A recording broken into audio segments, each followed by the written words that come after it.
Step inside a Masonic Lodge for the first time, and you'd be forgiven for thinking you've entered a church, a courtroom, and a ritual chamber all at once. Everything feels deliberate. Every seat has meaning, every tool is symbolic, and every word spoken carries centuries of weight.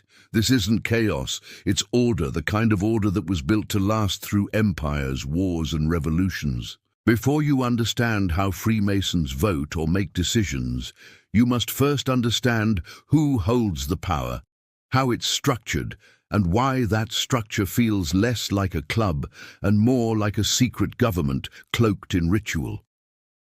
At the heart of every lodge lies its worshipful master, the presiding officer who leads the meetings and enforces the rules. Despite the name, he isn't worshipped, but within the lodge's walls, his authority is absolute. He represents wisdom, like King Solomon at the building of the temple, and no motion or vote proceeds without his consent. On either side of him sit the senior warden and junior warden, the two pillars of the lodge, symbolizing strength and beauty. Their roles are not ornamental, they're guardians of balance. The senior warden ensures the laws of the lodge are upheld, while the junior warden keeps order among the brethren. Beneath them lies a cascade of officers, each with tasks rooted in ancient tradition.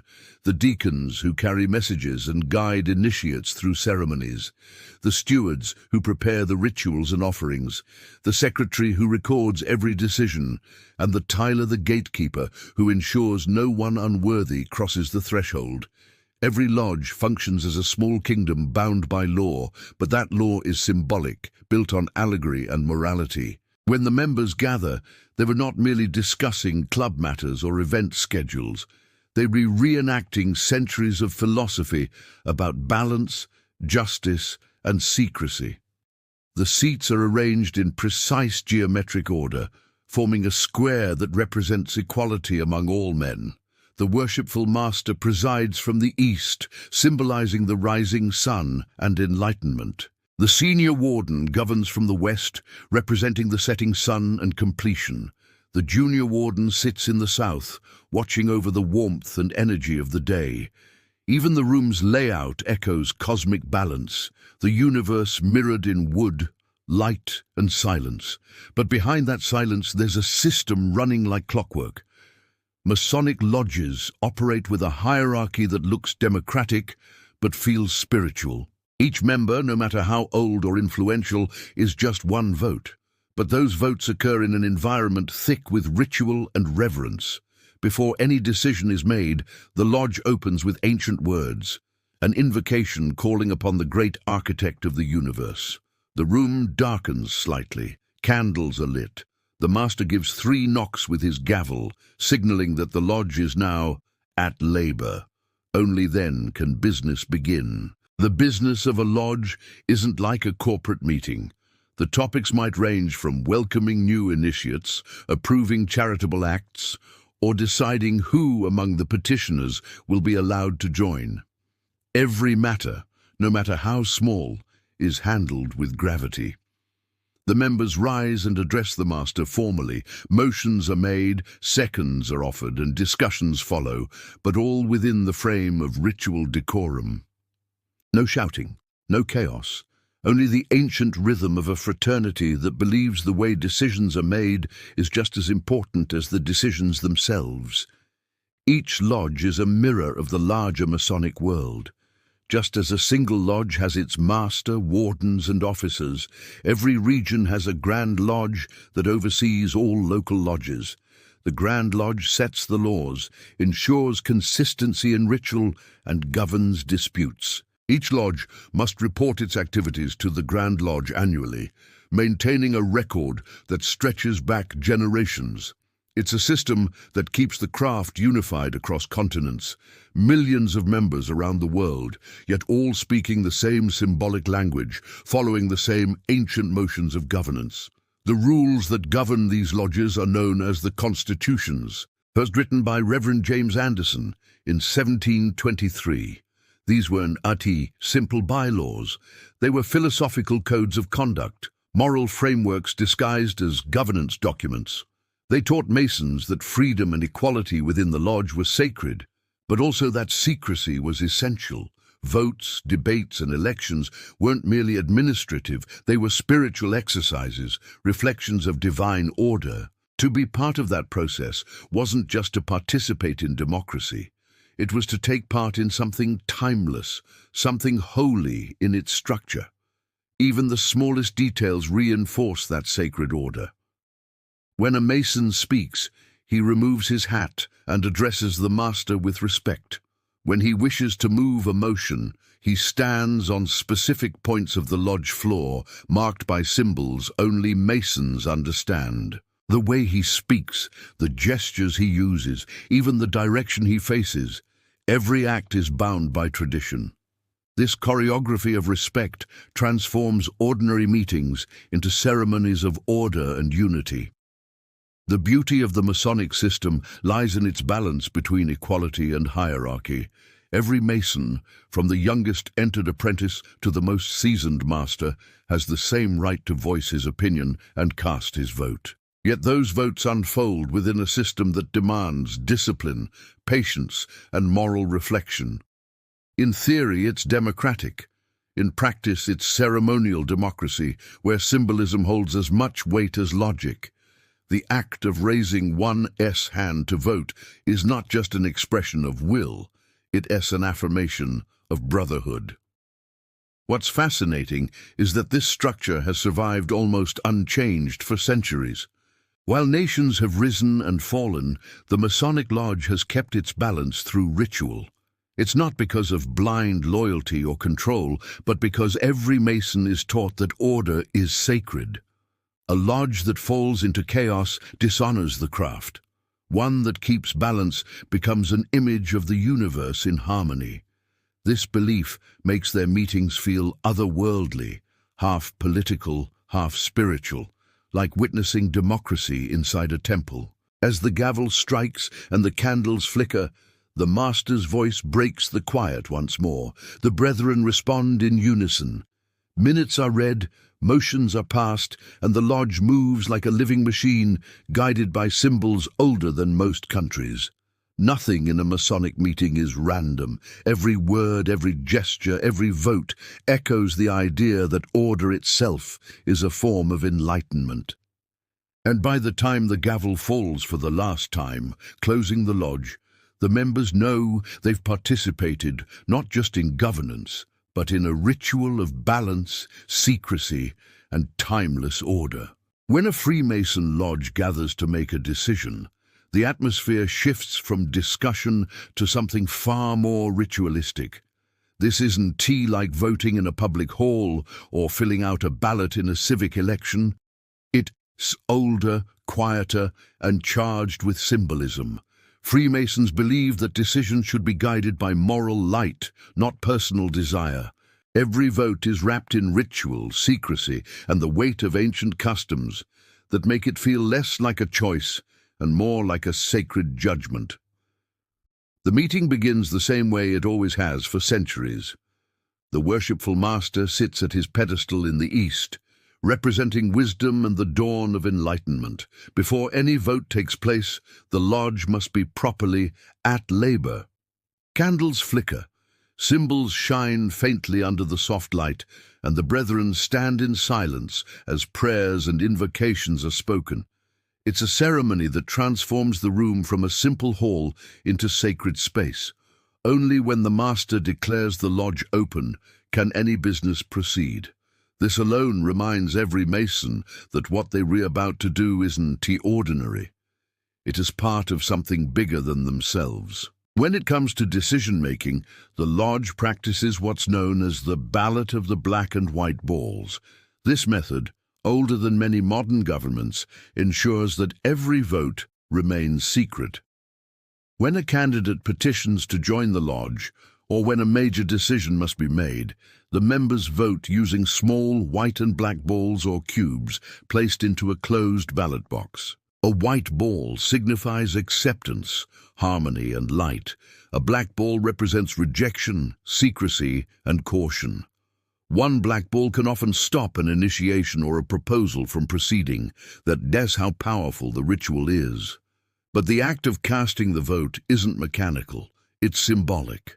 The ballot box is placed before the altar, usually between the open Bible and the Masonic square and compasses, symbols of moral truth and divine guidance.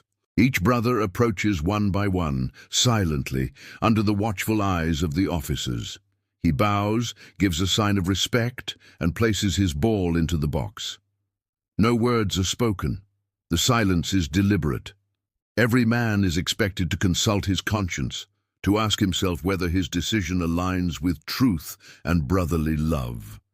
It is democracy bound by spirituality, a system where faith and morality weigh as heavily as opinion. When all the brethren have voted, the box is passed to the senior and junior wardens, who inspect it in solemn order before handing it to the master.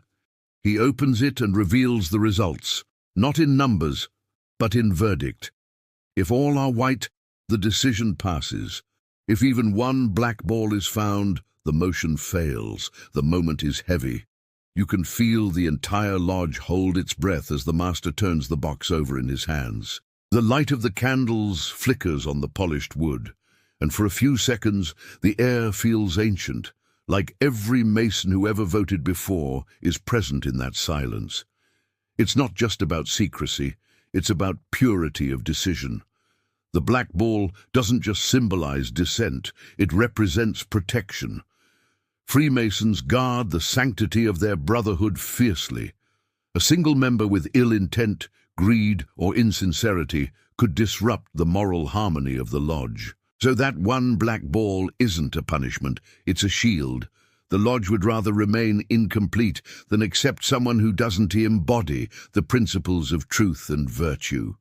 That's why no one ever knows who voted against whom. The veil of secrecy keeps peace intact. It prevents resentment, gossip, or division. Every man's conscience is his own temple, and in the lodge, that privacy is sacred. But not all Masonic votes are about initiation. Some are about charity, lodge finances, or internal disputes. Even then, the ritual remains sacred. Decisions are discussed with respect, and when emotions rise, the master's gavel brings silence. He doesn't rule like a dictator, he restores order. The gavel itself symbolizes the power of reason over passion, of truth over chaos. Each time it strikes the pedestal, it's a reminder that within the lodge, temper must yield to wisdom. There is something paradoxical about how Freemasons run their votes. It is both deeply democratic and deeply hierarchical. Every man's vote carries equal weight, but the authority to guide those votes, interpret them, and enforce their outcome rests entirely with the worshipful master. Once he declares a decision, it becomes law within that lodge. No appeal, no argument. Yet every Mason accepts it because the office, not the man, holds the power. That distinction between personal ego and symbolic authority is at the heart of Masonic governance. To outsiders, this balance might seem archaic or overly formal, but within the lodge, it's what keeps order intact. The rituals of decision aren't just about outcomes, they're about discipline. The process forces every member to slow down, reflect, and see his choice as part of something eternal.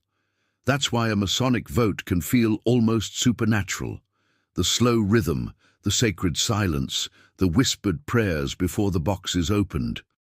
Its governance performed like a liturgy. Behind that quiet ritual lies a psychological power. Freemasonry has always taught that secrecy refines the mind. When no one knows your vote, you're free from pressure, vanity, and social expectation. You answer only to your conscience. It's the opposite of modern politics, where every vote is public and every motive questioned. In the lodge, the system is ancient but profound. Truth is protected by silence. The vote becomes a mirror of the man's inner light or darkness. When the results are finally declared, the lodge doesn't celebrate or mourn. The master simply nods, makes a record in the minutes, and moves to the next order of business. The decision is accepted without dispute, Whether the result pleases or disappoints, every member bows to it because it came through the proper ritual. That discipline, that acceptance of outcome without rebellion, is one of the reasons Freemasonry has survived so long. Within their temples, authority and obedience don't come from force, but from belief. As the meeting draws to a close, the candles burn lower. The master gives 3 final knocks with his gavel, signaling the end of labor. The brethren stand, join in a silent moment of reflection, and then slowly file out into the night, their faces half lit by the dying glow of the lodge lamps. Outside, the world rushes with noise and motion, but inside, a kind of timeless democracy has just unfolded, one ruled not by politics, but by conscience, symbolism, and secrecy. Freemasons will tell you that the black and white balls are just tools, but anyone who's witnessed the ritual knows better. They're emblems of something much older, the eternal battle between light and darkness, acceptance and rejection, wisdom and folly. And within those silent moments, as each man casts his hidden choice, you can almost feel that ancient balance at work, deciding not just the fate of one candidate or one decision, but reaffirming the order of the lodge itself. Beneath the calm order of the lodge's rituals lies a truth few outside ever see. Power in Freemasonry doesn't flow from the loudest voice or the wealthiest member. It moves quietly, through symbols, tradition, and invisible influence built over generations. To an outsider, a lodge might appear democratic, ruled by votes and procedure, but inside, the real power belongs to those who understand how to move within the current of Masonic custom. Every word, gesture, and silence has meaning, and it's within those subtleties that true authority hides. At the top of every local lodge stands the worshipful master, the central figure who presides over meetings and decisions. He wears the master's jewel, often a square, symbolizing morality and fairness. And from the moment he takes that seat in the East, he represents more than a man. He becomes the embodiment of wisdom and the guardian of balance. Yet even his authority is borrowed. His power lasts only as long as his term, usually 1 year, before it is ceremoniously passed to another. That rotation isn't just administrative. It's ritual renewal, ensuring no man becomes greater than the office. In a world obsessed with control, Freemasonry teaches that power must flow, not stay stagnant. But the worshipful master doesn't rule alone. Behind him stand unseen layers of influence, men who've held that seat before, who've mastered the laws of ritual, and who understand the lodge's traditions better than anyone. These are the past masters, and in many ways they form the lodge's invisible council. They rarely speak in meetings, yet their presence is felt. When a new master falters, a quiet nod from a past master can steer him back on course. When a difficult vote approaches, it is often their private council that shapes the outcome long before the ballot box is ever opened. Above the local lodges sits the Grand Lodge, the supreme governing body of Freemasonry in each jurisdiction. If a lodge is a temple, the Grand Lodge is the architect. It creates the laws, oversees the rituals, and ensures that every lodge under its jurisdiction follows the same moral and ceremonial codes. But even the Grand Lodge isn't a dictatorship.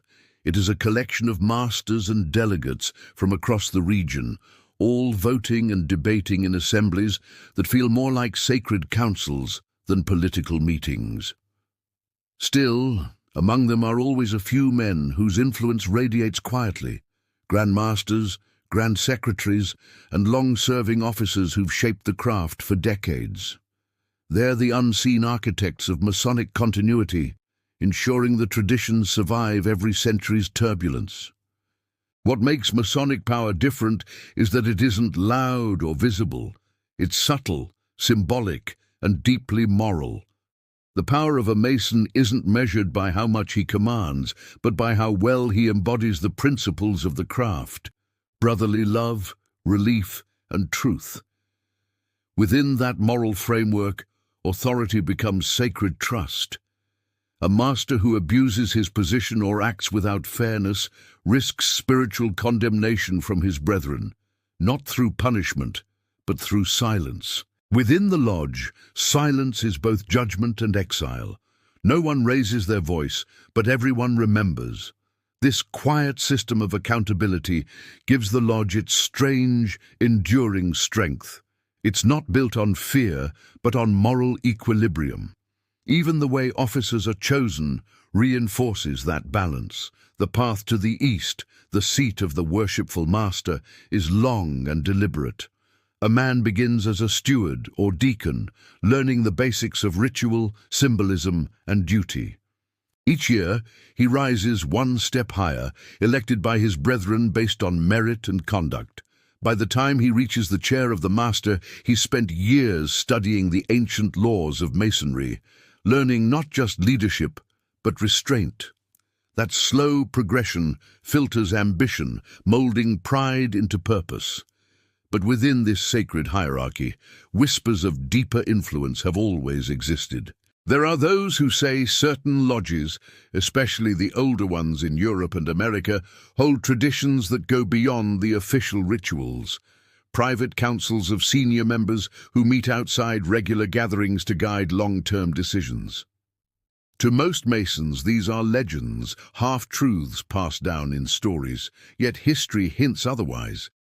Correspondences between early Grand Lodges speak of unofficial assemblies of senior brethren who advised on political, philosophical, and even international matters during the 18th and 19th centuries.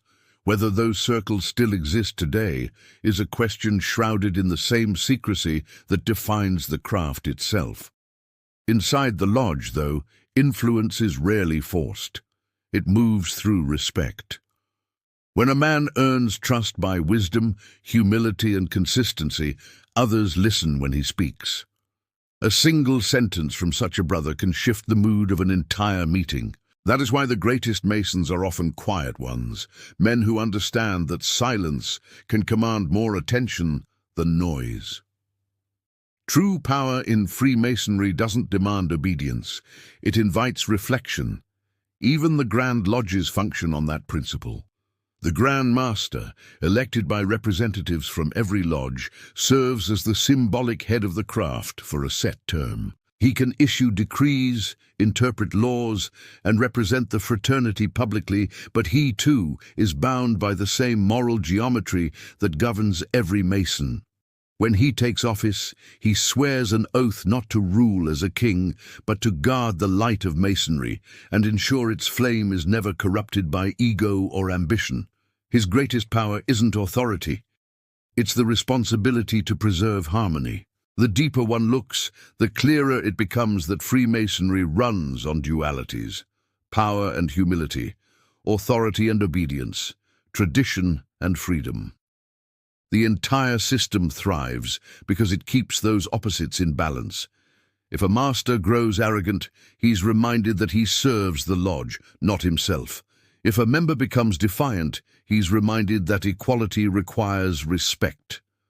The lodge is a living metaphor, a miniature universe governed by moral physics. Every officer, every rank, every ritual keeps that cosmic balance intact. And yet, for all its order, the lodge still carries an air of mystery that even its members can't always explain. When decisions ripple through multiple lodges, or when sudden shifts in leadership align too perfectly, some whisper of unseen coordination, influence stretching beyond the walls of a single temple. The Grand Lodges deny such things, of course, but to those who study the craft's history, patterns emerge. The same men appear in multiple lodges, in business councils, in charitable foundations, always in the background, always guiding. Whether that's coincidence or the quiet persistence of Masonic fraternity at work is left to interpretation. By the time the meeting ends and the brethren rise to close, the illusion of hierarchy fades. The master removes his collar, the officers return their jewels, and all men stand equal once more. They clasp hands in brotherhood, not rank. It's a symbolic act that erases power, reminding them that leadership is temporary, but light is eternal. Then the candles are extinguished, the symbols are veiled, and the room returns to stillness. In the world outside, power is loud. It demands, it commands, it consumes. But in Freemasonry, power is silent, deliberate, and earned through service. It's the kind of authority that can't be taken, only entrusted. And perhaps that's why the system endures, because in the lodge, men are not ruled by ambition or greed, but by an invisible current of wisdom that's been flowing for centuries, unseen, unbroken, and eternal. When the gavel falls and the candles flicker out, what remains inside a Freemason lodge isn't just silence, it's continuity. Every meeting, every ritual, every vote feeds a system built not merely to survive time, but to master it. The deeper you study Freemasonry, the more you realize that its greatest power isn't its symbols or its influence, it's its order. An order so deliberate, so balanced, that it's outlasted kings, revolutions, and religions. While empires collapsed in chaos, lodges remained steady. The question is, how? How do Freemasons maintain harmony, secrecy, and unity for centuries without ever fracturing? The answer lies in their most mysterious force, the unseen architecture of control that binds them all. A Masonic lodge doesn't run on authority alone. It runs on ritual, a rhythm so ancient that every Mason becomes part of a living pattern older than himself. From the moment a lodge opens to when it closes, every movement is preordained. The master's knocks, the responses of the wardens, the processions, the invocations, they form a choreography of balance. This repetition isn't meaningless. It's memory turned into motion. Ritual keeps chaos out. When everyone knows their place, their duty, and the symbolism behind it, the lodge becomes more than a room. It becomes a clockwork of moral precision, each man a cog in a sacred design. Every lodge, regardless of where it stands, from London to Lahore, follows this same order. The structure, symbols, and words echo across continents. This unity through uniformity is the first secret of control. No matter where a Mason travels, he knows exactly how the ritual flows, what signs to give, and what responses to expect. It's a language of gesture and geometry, binding millions of men who have never met into a single silent brotherhood. That global synchronization isn't accidental. It's engineered. The Grand Lodges oversee and preserve it with almost religious discipline, updating small details when needed but never touching the core. To alter the essence of ritual would be to disrupt the very fabric that holds Masonry together. Inside this order, discipline isn't enforced by threat or punishment, it's sustained by reverence. Masons are not ordered to keep secrets, they choose to. Oaths taken during initiation are sealed by personal honor, not fear of exposure. That's why Masonic secrecy endures, while others fade. It's not about hiding something sinister, it's about preserving sanctity. Every lodge meeting is meant to be a sanctuary from the chaos of the outside world, a place where gossip, politics, and prejudice have no voice. The discipline that keeps that silence intact is invisible but unbreakable. It's written not in rules, but in respect. Still, the Masons understand that order must be constantly maintained. The system's design ensures it. The rotation of officers, masters, wardens, deacons, prevents stagnation. Each man serves his time, then steps aside, ensuring that no single personality dominates. Leadership is temporary. The structure is eternal. This cycle mirrors the movement of celestial bodies, the rising and setting of stars, the turning of the heavens. A man leads, then yields, and in doing so he honors the greater pattern. The lodge thus never depends on one man's strength, but on the collective stability of all. Beyond the ritual and ranks lies another layer of preservation, the moral code. Every decision, Every act, every discussion in a lodge must pass through the filter of morality first, secrecy second. This moral anchor is what keeps the order from turning authoritarian or corrupt. The symbols on the lodge walls, the compass, the square, the plumb, and the level, aren't decorations. They're constant reminders. The square teaches fairness. The level reminds all men of equality. The plumb measures uprightness. Each tool is both physical and philosophical, keeping members aligned not just with the lodge's rules, but with the invisible architecture of virtue. The maintenance of order also depends on hierarchy within humility. When a new initiate enters the lodge, he's stripped of titles, status, and wealth. He stands blindfolded, guided only by trust. That ritual act is symbolic of how Freemasonry resets a man, leveling him before the moral order of the craft. Once he's initiated, he begins to rebuild himself through degrees of understanding. That journey itself becomes a system of control, but not in the oppressive sense. It's an inward discipline, a path where the deeper mysteries are revealed only to those who prove their worth through patience, learning, and humility. The hierarchy, therefore, isn't about superiority. It's about moral refinement. The Grand Lodges, with their councils and constitutions, act as guardians of that order. They don't micromanage individual lodges, but they watch over the larger network like custodians of a great cathedral. Every lodge must submit reports, records, and dues. If a lodge strays too far from the established ritual or breaks the laws of the craft, it can lose its charter, a rare but powerful correction. This keeps the system self-regulating. The Grand Lodge doesn't need to control through fear, it controls through legitimacy. A lodge without recognition is like a temple without a foundation. It may exist, but it has no sacred authority. And then there's the unseen enforcement. Culture. Every Mason learns by example. When he watches older members move with precision, speak with calm dignity, and perform rituals flawlessly, he absorbs that discipline. Over time, the culture of order becomes instinctive. The brethren don't need constant reminders, they become the reminders. The lodge doesn't depend on strict supervision because its members internalize its rhythm. That's the truest secret of Masonic stability, obedience through understanding. Yet beneath this harmony lies a subtler mystery, how such order can coexist with individuality. The answer lies in the symbolism of light. Masons are told to seek light, not to follow blindly. The rituals don't demand submission, they demand awakening.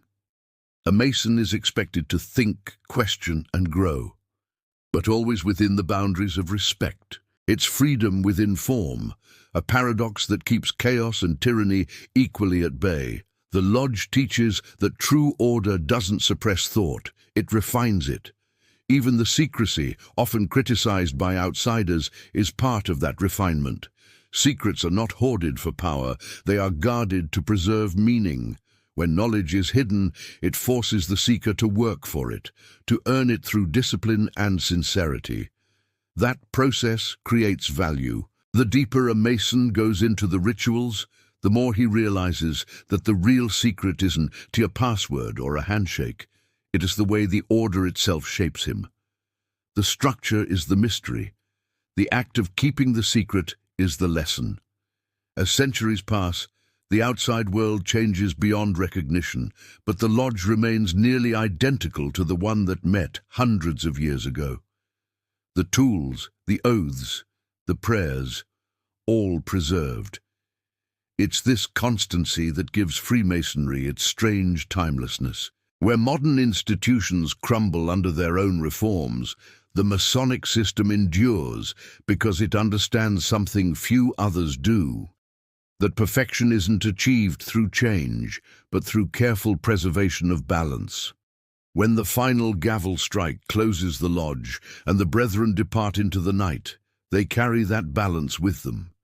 To outsiders, it's just another meeting ended, but to a Mason, it's the continuation of a sacred current. The lodge sleeps, but the order never does.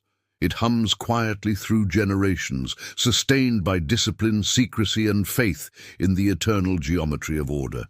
And that, more than any conspiracy or myth, is the true mystery of the Freemasons, that in a world of chaos they've built a system that teaches men not how to rule others, but how to rule themselves.